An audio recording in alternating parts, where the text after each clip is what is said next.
It's incredible how quickly people forget pain. The moment the market recovers, investors suddenly become Olympic gold medalists in ignoring history. They convince themselves of one dangerous idea: the crash won't happen again. Economist Hyman Minsky, famous for explaining how stability creates instability, once said the most expensive phrase in finance is "everything is fine." Because nothing destroys wealth faster than overconfidence disguised as intelligence. Which brings us to a dangerous truth. Every crash in history begins the same way. Low fear. High confidence. People celebrating how smart they are. Until reality shows up with a baseball bat. Right now, the world is sleepwalking into a financial trap that looks way too familiar.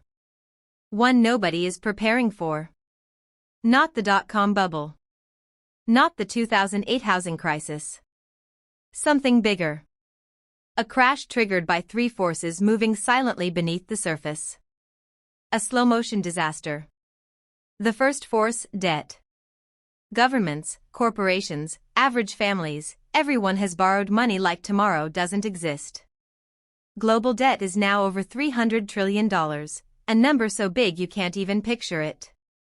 It's like trying to imagine every grain of rice in the world owing interest.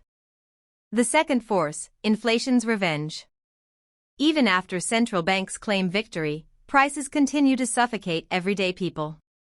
If inflation jumps again, interest rates will rise, and the cost of debt becomes a ticking time bomb.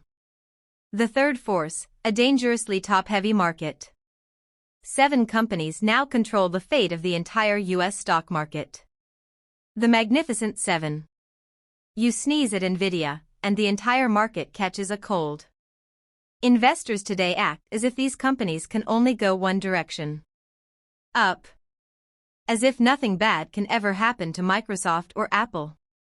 As if Tesla isn't priced like it's inventing teleportation next year. They call it confidence.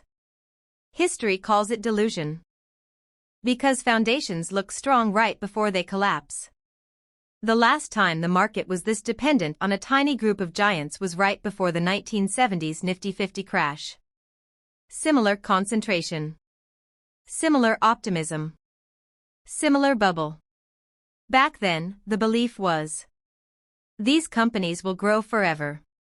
Today, the belief is, tech can't lose. That was the same bedtime story, told to investors right before they woke up in a nightmare. All it will take is a few macro dominoes: rising unemployment, sticky inflation, a shock in global trade, or a geopolitical surprise. Suddenly the dream turns into a margin call horror movie. The scariest part? This isn't fearmongering. This is math. Warren Buffett once said, "You only find out who's been swimming naked when the tide goes out." Right now, the tide is draining faster than anyone realizes. So here we stand again. A market obsessed with growth.